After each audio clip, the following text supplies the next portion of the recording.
Nageenyi hadarsu kabajamtoota daawwattoota Oromiyaa Miidiyaa Neetworkii oduu ijoo isinitti himamu. Afaan faajjii keessaa bahuun qabsoo fi finiinsu yeroon isaa amma jechuun ajajni olaanaa waraana bilisummaa Oromoo ibsa baase. Abaa'oo Aboon kora guddaa Abaa'oo magaalaa Gimbii jalatti adoolessa bara 2020 keessa geggeessee ilaalchise ibsa adoolessa 25 bara 2021 baaseen Abaa'oon jaarmaya kaayoof akeeka ifaa qabu akka ta'eef warri kaayoo Abaa'oo lagatanii maqaa Abaa'oon daldalan akka gocha isaanii irraa qusatan dhaamsaa dabarseeti ture. Ibsa kana keessatti qajeelfama waboon baasuun socho'uudhaan sochiiwwan farreen bilisummaa Oromoo taasisan akka uummata hin burjaajessine gochuun barbaachisaa akka ta'es dhaameeti jira. Hawaasni idil addunyaa haleellaa xayyaaraa ilmaan Oromoo Walloo Cafaaroo bitti geggeeffame akka balaaleffatu namootaa fi qaama sanyii duguuggaa ajajanii fi raawwatan hundas mana murtii idil addunyaatti akka dhiyeessan ni gaafanna jedha ibsi ajaja olaanaa waraana bilisummaa Oromootiin ba'e kuni.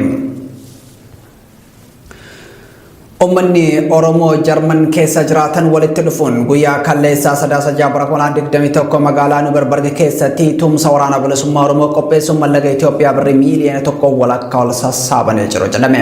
Sagantaan kun koreewwan humna qeerroo fi hawaasa naannoo Baavaariyaatiin kan qophaa'e yoo ta'u artistoonni Oromoo biyya Jarman keessa jiraatanis saganticharraa qooda fudhachuu obbo Abdoo Qaadii Abbaa Jabal OMN itti himaniiti jiru.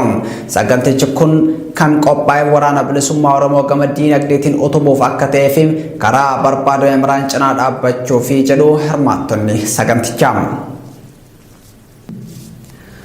Humni ittisa Tigraay haleellaa haaraa humna waraana biltsiginnaa irratti taasiseen injifannoo goonfachuu isaa komaandi poostii waraana Tigraay ibse. Torbaanota darbanii walitti aansuudhaan waraana biltsiginnaa irratti haleellaa taasisaa jiruun injifannoo murteessoo tahan harkatti kan galfate waraanni Tigraay duula haleellaa kana ammas itti fufuudhaan injifannoo waraanaa galmeessuu isaa komaandi poostii loltummaa Tigraay ibsa injifannoo baaseen beeksiseeti jira. Duula haleellaa kanaanis waraanni biltsiginnaa bakka Gimbaa fi Maqdaalaa Ambaa Yuunivarsiitii jedhamu qubatee ture kutaalee waraanaa 31ffaan 33ffaa 34ffaa 72ffaa fi humnoota finxaaleyyii Amaaraa 60 lakkaa'aman barbadeessuu isaa dabalee beeksiseeti jira. Weellisaa Taarikuu Kangiisaa namni sirba qeenxee mata dureen isaa Dishtaa Giinaa jedhamuun gurra jabaa horate lola sirnaa Abbaa Irree Abiyyi Ahmad geggeessaa jiru morme. Weellisaan kun hiriira balaaleffannaa juntaa fi shanee jedhamuun guyyaa har'aa sadaasa 7 bara 2021 magaalaa Finfinneetti dabballoota sirnichaatiin qophaa'e irratti argamuun wallee miiraa dargaggootaa gara waraanaatti akka deemaniif kakaasu haa sirbuuf affeeramus garuu weellisaan kun faallaa kaayoo hiriirichaa ta'uun dargaggoonni waraanaatti deemtanii ibiddattiin dhumatina maanguddoonni deemanii marga jiidhaa qabatanii jaarsummaadhaan dubbii fixuu qabu jechuun dubbate. Yeroo hundaa gaddinee gurraacha uffachuun nurraa haa dhaabbatu ni gahaa anis loltuu ta'e garuu lolli obboleessa koo waliin ta'uu bareen dhiisee bahe jechuun lola uummata biyya tokko gidduutti geggeeffamu balaaleffate. Maaliif du'aa qofa leellifna marga jiidhaa qabachuun maanguddoon nagaa haa buuftu jechuun dhaamsa kan dabarse yoo ta'u qindeessitoonni waltajjii maaliif sagaleessituu itti laattanii dafaa sirba eegalaa jechuun duuba waltajjii kanaati yoo dubbatan sagaleen isaanii kan dhagahamu ture. Weellisaan kun wayitii dhaamsa kana dabarsetti sagantichi kallattiidhaan miidiyaalee mootummaatiin tamsaasamaa ture.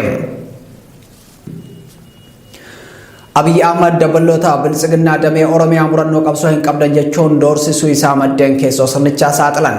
Torbee darbee akkuma waltajjii Bahar Daar irraa deebi'een dabballoota biltsiginnaa damee Oromiyaa walitti kan qabe mataan biltsiginnaa Abiy Ahmad hundi keessa murannoo qabsoo hin qabdan jechuun miira rifaatuutiin dabballoota isaaf ergamaa turan doorsisaa akka ture maddi oduu qabatamaa keessoo sirnichaa Oromiyaa Miidiyaa Neetworkitti himeeti jira.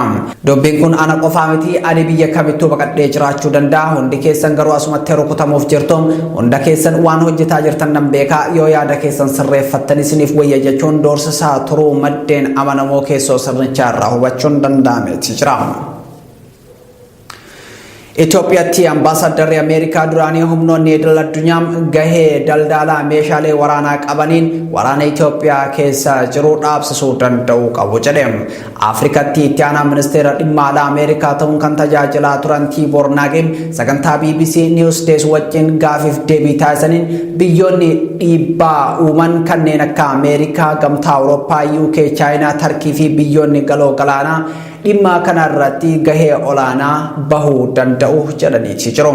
Biyyoonni kunniin waraana seenaa keessatti tarii kan hin barbaachisne jedhamuu malu kana dhaabaa jechuu danda'u jedhan. Dabaluunis dhugaa haa dubbannu yoo jenne qaamoleen wal waraanaa jiran meeshaalee waraanaa isaaniif kan argachaa jiran iddoo taherraatii waan ta'eef gurra itti kennuu danda'u jedhan. Oduun ijoo ammaaf qabanne kana fakkaata. Horaa bulaa.